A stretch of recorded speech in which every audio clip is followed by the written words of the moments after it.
Cetakan 3D tajuk wawancara kita pada pagi ini akan kita bincangkan bersama dengan kedua narasumber yang telah pun kita bawa ke studio secara istimewa pada kali ini. Tuan Ahmad Wa'i bin Haji Bujang dan juga Tuan Alma Haziq bin Haji Muhammad Ali. Assalamualaikum. Waalaikumsalam. Apa kabarnya pada pagi ini? Alhamdulillah. Alhamdulillah sihat. Alhamdulillah.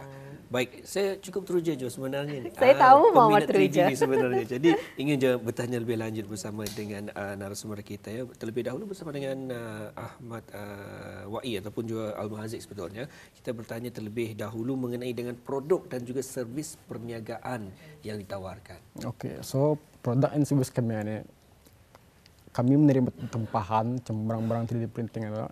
Macam contohnya macam kitchen, macam logo, ada pasu juga, ada bunga juga, ada extender juga. Contohnya macam itulah. And then kalau cara kita menempah itu biasanya macam dorang antara reka bentuk 3D ada. And then dari sukatan reka bentuk 3D ada, kami boleh hasilkan siapkan barang sebenarnya. So Mengenai dengan servisnya. Kita servisnya itu kami menerima tempahan barangnya lah untuk membuat barang 3D itu. Baik. Oh, jadi sebenarnya artinya kalau orang sekiranya akan membuat pasu, jadi mereka menghantar sukatannya, warna yang mereka inginkan. Warna, kalau ada contoh lagi bisa lah. Oh. Supaya ngam-ngam apa yang orang mau itu lah. Berapa lama tu biasanya kalau ada orang buat tempahan, berapa lama siap? Kalau biasanya kami bagi dalam seminggu cuma itulah. Itu pulang kepada desain Terpulang kepada desain. Baik, ingin juga kita ni tanyakan lebih lanjut ya nanti, sabar ya. Kita akan sebenarnya ada juga ingin saya tanyakan ni sebetulnya, tapi sekarang ada lagi ada soalannya. Jadi terlebih dahulu ingin cuba tanya kepada Wa'i ya mengenai dengan permulaan perniagaan ini sebenarnya. Okey, permulaannya saya mulakan bisnes ini dari tahun 2020 bulan Mac. Semasa saya masih bekerja, jadi saya mengusahakan bisnes ini sebagai sambilan.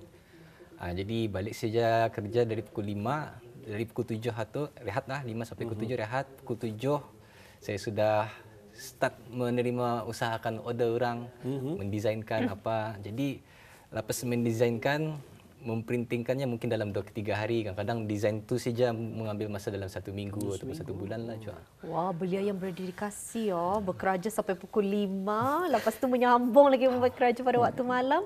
Tapi kalau kita kan bercakap mengenai dengan perniagaan cetakan 3D ni, bagaimana dulu awal-awalnya perniagaan ini bermula? Apa cara yang dilakukan? Mungkin dapat dikongsikan. Mula-mulanya berminat dari 3D printing saja. Jadi macam kami suka membuat macam barang-barang DIY. Macam kira kami membuat headphone stand, penyimpan pen. Banyak-banyak lagi lah. 3D printing ini boleh buat lah. Jadi kan reka bentuk tu dibawa dilihatkan oleh keluarga, kawan-kawan. Jadi orang pun ada minat je. Lepas tu orang pun membuat je lah barang-barang yang dicipta di reka atau di reka apa? Ya. Di reka tu kan. Kalau ada setengah dorang je, dorang minta buatkan desain dorang sendiri. Jadi saya pun menerima lah tempahan tu. Habis tu jadikan commissioning. Selepas itu diteruskanlah bisnes satu, disebarkan ke media sosial.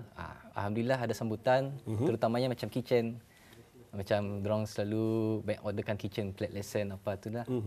Baik, bagaimana pula dengan Alma Haziq? Bila bermulanya bergabung ni untuk mencipta perniagaan ni? Bila bergabungnya, masa tu kan aku masih bekerja. Saya masih bekerja sambil macam setahun lebih tu. Kali ada kekurangan lah meluangkan masa sama keluarga. Ngalihan dari pukul 5 sampai pukul 7 sampai pukul 10. Habis tu kadang sampai menyubuh lagi. Jadi aku minta tolong lah dari sepupuku Haziq untuk menguruskan bisnes ni. Sama-sama lah menguruskan. Alhamdulillah masa ni perniagaan itu masih berjalan dengan lancar walaupun ada masih banyak cabaran pasal masih baru-baru je kan. Ya. Dan ingin cuba tanya mengenai dengan mesin ini, seseorang itu tadi Mazik tadi ada mengongsikan mengenai dengan kalau ada permintaan sebagai contoh saya mahu pen inilah. Tapi dia ada secara fizikal tidak ada, tapi dalam otak saja. Saya mahu pennya macam ni, saiznya sedemikian. Jadi ianya perlu ada kepandaian dalam programming. Jadi dari mana belajar ataupun ada juga aliran daripada akademik? Itulah cabaran kami. Kami punya latar belakang, kami nadap kemahiran 3D designing. Ya. Kami minat saja untuk 3D printing. Tapi ya ada masanya cabarannya tu, bukannya ada masanya, selalunya lah. Pelanggan tu meminta membuatkan desain dorang sendiri. Dorang explain saja, kami tidak tahu macam mana kan. Jadi sambil kami membuat, sambil YouTube, Google. Kadang ada forum-forum orang 3D designer, kami ikut tanya-tanya juga, mesti berani menanya lah. Kebanyakannya orang luar lah juga. Wah, pintar sekali ya. Yang orang kita ni pandai merealisasikan impian orang macam apa visual orang. Bis kita jadikannya sebagai satu 3D. Ingin juga ditanya sebenarnya, selalu orderan-orderan ni ataupun request dari orang, tempahan. Selalu tempahan-tempahan orang ni kitchen saja kah ataupun pasu saja kah ataupun ada lagi benda-benda lain sebenarnya? So, ini semestinya macam kitchen lah. Sometimes ada macam orang, let's say macam bumper kereta kan, bumper kereta tu pasar kan. Ada orang pernah request juga. Bumper kereta? Jadi bagaimana? Pernah? Tapi mesin kami bukan khas untuk pasar barang pasar kan. So secara logik kami pasang buat part by part. Iya, betul. So dari barang part tu Tapi pernah tapi dibuat? pernah mencoba, memang Payahlah. payahlah. Susah. Pasal sebulan 2 bulan. Iya, mungkin. Baik. Contoh sahaja kepada Aziz ya. Bagi pasu ini berapa lama ia diperlukan untuk menyiapkan? Kalau tidak silap untuk menghasilkan sesuatu benda tu ia bukannya sekejap tu. Jadi bagaimana? So kalau nya ikut measurement macam mana ni, ikut tingginya lah. Ini dalam 2 jam. 2 jam. Ini 2 jam ya. Tapi kalau lagi besar, lagi tinggi, lagi lebar, at least ada dalam sampai 1 hari, 2 hari. Oh, 1 hari ya? Kami ada pernah membuat pedang. Ya. Pedang tu besar macam ni, 1 meter lebih lah. Itu sudah kan sampai seminggu lebih. Seminggu lebih. Dibiarkan ianya Membuat membuat atau Tapi lain-lain lah, macam 1 hari 2 hari satu part ni, 1 hari 2 hari satu part ni. Lepas tu kami sambung-sambungkan lah. Oh, jadi memang diperlukan sedemikian lah ya. Mungkin disebab tinggi jadi mesin tersebut. Kalau tinggi boleh lah. Saya seperti printer kami dah make ni macam ni. Berapa? 220 cm. Jadi bagaimana pula dengan komponen-komponen ataupun material-material yang digunakan? Material-material yang kami gunakan ini PLA, sejenis corn starch, jagung, dari jagung. Tapi ia keras juga, tapi kekurangannya ia tidak tahan panas. Kalau disimpan dalam kereta, ia membiut cair. Sama ada lagi satu kami panggil filament. Ya. Jenis plastik PETG. Ini. Seperti yang disaksikan di kaca TV pada ketika ini apa? Ini time lapse kan? Ini time lapse untuk pasu. Awalnya memang percubaan. Jadi dah patah lah, bukannya 23 minit dah. Ini time lapse dilajukan. Jadi cukup menarik sebetulnya dengan ada pengkongsian kita pada hari ini. Tadi mungkin dapat dikongsikan lebih lanjut lagi mengenai dengan tadi pengkongsiannya. Yang mana tadi? Mengenai dengan video ini? Video ni. Ini pasal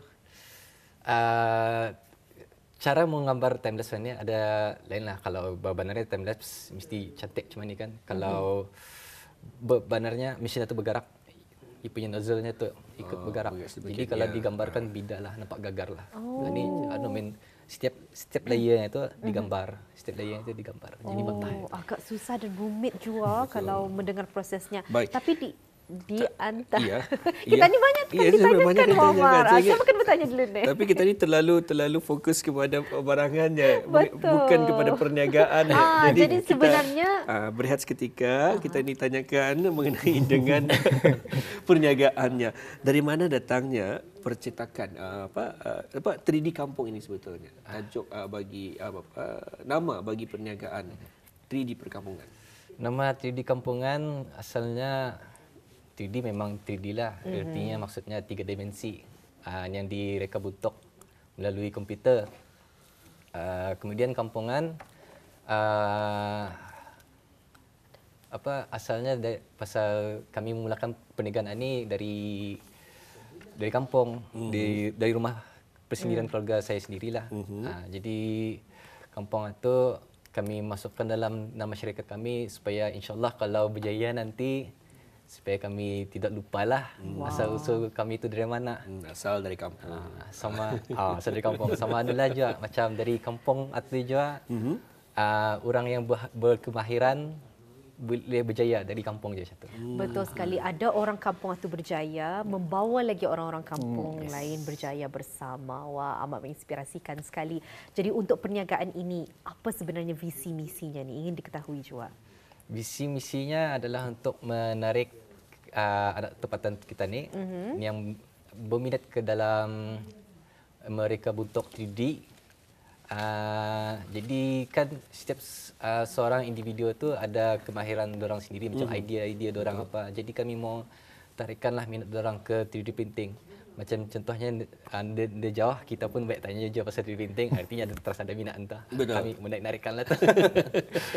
Memang sangat menarik sekali kalau kita ni bercakap mengenai 3D printing ini, kerana kalau secara peribadi bagi saya, indah ramai orang sekeliling yang membuat bisnes 3D printing ini. Jadi kalau ada, rasanya ingin ditanyakan banyak soalan kerana orang kita ni teruja ingin mengetahui. Jadi teruja juga ingin mengetahui apa sebenarnya moto dalam perniagaan ini. Mungkin dapat ditanyakan pada Mahaziq, silakan. So, moto kami jauhkan perjalanan hidup, maka luasnya pengalaman.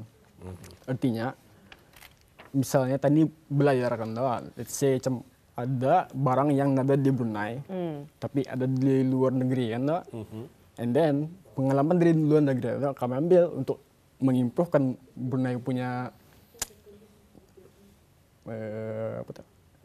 ekonomi, kegunaan, kebaikan, contohlah. Oh, wow. Baik, di pagi ini juga kami kongsikan beberapa gambar yang telah pun dihasilkan pengongsian daripada narasumber kita pada hari ini. Antaranya mungkin dapat kita saksikan bersama key change ataupun juga penggantung untuk kunci pada bis kita. Ini adalah hasil daripada perniagaan mereka ini ya.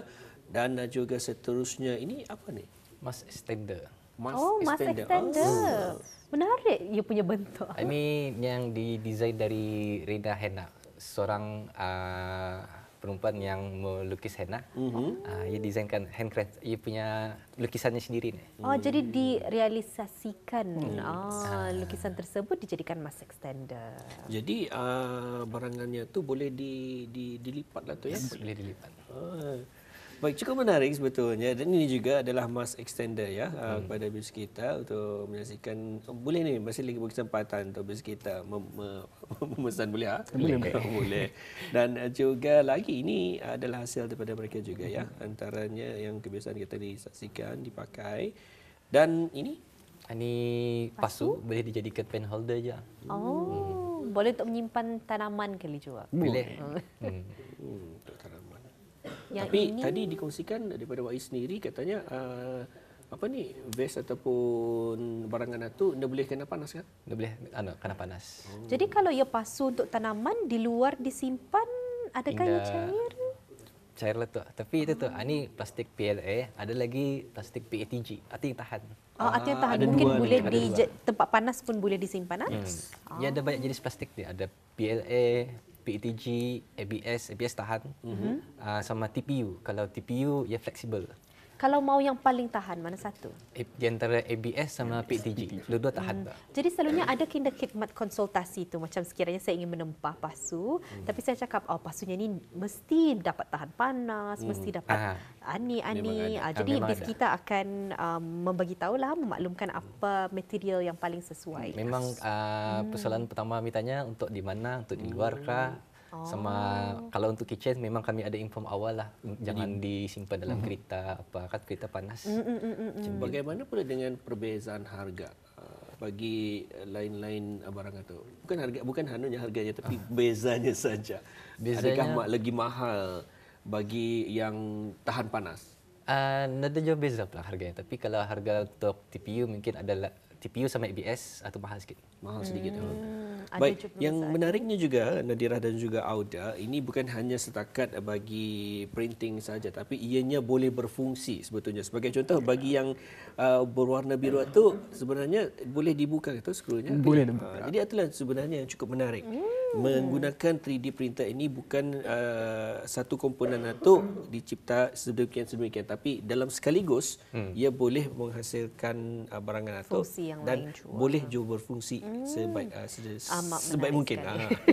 Betul sekali. Kami difahamkan ada satu tayangan klip video yang akan kita saksikan bersama. Mungkin sedemikian itu Tuan Jo dapat mengongsikannya. Ya. Ini apa sebenarnya ni yang kita saksikan pada ketika ini 2022. Mungkin dapat dijelaskan lebih lanjut. Ini untuk menyambut tahun baru masa bulan 1. Jadi apa sebenarnya ni? Untuk adalah saja macam Display. untuk menarikkan lagi lah minat orang pasal timelapse, pasal lawan cara itu nampak isinya. Baik, untuk ini berapa lama ni dicipta? Ini kalau timelapse saja mungkin dalam 2 ke 3 jam. Tapi kalau ia buat biasa saja memang sekejap lah. Tapi timelapse satu ia ada setiap kali ada post balik. Layer post gambar, layer post gambar. Ada caranya lah setting. Jadi batah lah. Memang batas betulnya ya. Dalam perniagaan ni ada kena cabaran-cabaran? Pasti ada. Mungkin dapat dikongsikan. Mungkin Al-Mahazik dapat mengongsikan apa saja cabaran perniagaan ini? Kalau cabaran selalunya tempahan. Ada yang merequest macam mau besar, mau sukatannya macam mana, mau hasilnya macam mana. Itu selalu menjadi cabaran lah. Kalau dorang punya tempahan, kami tidak dapat ikut. Kami paksa buat lagi baru. Oh, jadi ada kos yang lost di sana? Selalu memang ada lah. Jadi barangan tersebut tidak dapat diguna balik. Dapat dipakai, masih dapat dipakai pakai. balik lah ya. Jadi kuranglah sedikit lah ya. Kuranglah sikit. Rugi di sana. Kerugian yang Mungkin dialami, betul. rugi dari segi elektrik, penggunaan elektrik dan sebagainya. Dipakai balik untuk peringatan lah saja. Betul, untuk peringatan. Baik, lagi pun ia sebagai pengalaman lah ya untuk kita dipelajari. Dan bila menyentuh tentang pengalaman ini pastinya ada kelemahan ataupun kekuatannya. Mungkin dapat dikongsikan. Dari segi biasanya perniagaan sedemikian ini memang payah untuk kita cari orang yang lebih mahir kerana indah ramai yang pandai dalam bidang sedemikian. Jadi mungkin ada dapat dikongsikan. Kelemahan kami adalah kami kekurangan dari segi pengalaman. Misalnya dari 3D designing tu kami ada latar belakang, 3D printing pun sama aja belajar sendiri juga. Jadi untuk mengusahakan kelemahan itu kami ceklah dari Google, dari YouTube. Kadang ada dari Dare je ada pun tolong kami je macam mana menguruskan bisnes atau perniagaan atau. Habis tu kekuatan kami adalah kami walaupun ada cabaran pun ada kegagalan tu pun kena bagi kami cuba terus usahakan pasal itu peluang kami untuk mengusahakan memperbaiki produk kami, servis kami dan pendirian kami lah juga untuk kemahiran kami diri sendiri juga. Sebenarnya yang saya terfikirkan dari kita ni membuat dan gagal, dari sana tak kita ni belajar. Farinda bila lagi kita ni kan belajar kan sebenarnya. Jadi mungkin kegagalan itu bukan gagal sebenarnya. Satu lagi Proses. langkah, satu proses, satu lagi langkah untuk orang kita ni mencapai kejayaan tersebut. Dan kami pun bangga dengan perniagaan cetakan 3D yang jarang sebenarnya beliau-beliau kita ni dapat ceburi. Jadi amat bangga sekali sebenarnya. Mungkin ada message yang ingin disampaikan kepada penonton kita ni di luar sana dan peniaga-peniaga yang ingin menceburi job bidangan ini. Okay, message yang ingin kami sampaikan adalah jagalah kejujuran, keikhlasan dan jangan putus asa dan niatkan perniagaan untuk mengusahakan perniagaan itu kerana Allah Ta'ala. Sentiasa sedia menerima kritikan secara profesional. Kritikan itu bukan untuk menjatuhkan kita ni tapi untuk memperkembangkan perniagaan, produk, servis dan juga diri kita ni sendiri juga. Kalau untuk Al-Mahazik ada kena kata-kata untuk penonton kita ni di luar sana. Silakan. Kau lebih je lah, at least jujur, ikhlas, amanah, betul mesti ada lah. Memang di antara elemen-elemen yang mesti ada dalam menerajui sesebuah perniagaan ya, ikhlas dan orang kita ni dia berputus asa dalam mempelajarinya. Betul, kerana perniagaan semacam ini memang kalau memang diperlukan sebetulnya. Apatah lagi saya masih berfikir-fikir apa yang menariknya daripada bidang perniagaan sedemikian. Sebagai contoh bagi koleksi-koleksi permainan, mungkin ada mungkin contohnya daripada kumpulan-kumpulan permainan Tamiya apa dan sebagainya, mungkin ada pernah juga memesan, mungkin ada juga koleksi kereta berskala kecil kah, memesan ada parts-partsnya, mungkin ada. Kami ada pernah membuat plate lesen kereta kontrol. Damit ya. Boleh juga dihasilkan. Dapat je. Kami pernah membuat rem kereta. Rem kereta kecil lah. Yang untuk RC lah juga. Banyak lagi lah spare part kereta macam ni punya bumper apa tu ni. Yang saya terfikir memang demandnya agak tinggi kerana baru-baru ni saya terfikir juga ada hobi ibu-ibu sekarang ni, diorang mengumpul barang-barang miniature. Macam apa tu, box cereal yang miniature, troli miniature. Jadi untuk memesan mungkin dapat kali ya melalui pencetakan 3D tersebut. Pernah Kinda menerima tempahan? Pernah ada. Tapi Indah 100% kami dapat ikutlah apa kemahuan orang. So kami cuba cara kami lah. So kami bagi buat cuma ni, kami rekomen ni, kami rekomen ni. And then kalau berhasil, tapi kalau kami tidak dapat buat. Baik, bagaimana pula dengan sekecil mana barang yang boleh dibuat? Tadi mengenai dengan spare part kereta. Tadi mengenai dengan rim RC. Lagi kecil mungkin pernah dibuat. Paling kecil boleh buat tapi belum pernah cuba. Belum pernah cuba. Pasal kami ada mesin resin printer. Atau ia damage saja. Atau bagus untuk membuat miniature. Damage macam ni pun boleh tu boleh. Berapa mm lah. Jadi ini khusus kalau baru-baru ini saya juga ada melalui pameran-pameran kereta kecil berskala kecil, dan mereka ni kebanyakannya menggunakan ada diorama, ada miniature kecil, orang kecil, ada tayar kecil dan sebagainya. Jadi mungkin itulah juga antara peminat ataupun klien-klien daripada 3D Kampungan sendiri ya. InsyaAllah. Baik. Alhamdulillah, itu antara pengongsian bersama kami bagi pencetakan 3D yang dapat kami bawakan kepada Auda. Satu motivasi, satu lagi idea yang boleh habis kita mungkin dapat hasilkan bersama ya. Ya, dua narasumber telah pun kita bawa ke studio pada kali ini, dan ribuan terima kasih kami ucapkan berkesudian datang ke studio pada kali ini untuk mengongsikan berkenaan dengan cetakan 3D. Amat menarik sekali, mungkin dapat memberi inspirasi kepada belia-belia kita ni di luar sana dan peniaga-peniaga yang ingin menceburi bidang ini. Terima kasih kami ucapkan. InsyaAllah kita akan bersua lagi dalam kesempatan. Assalamualaikum. Waalaikumsalam.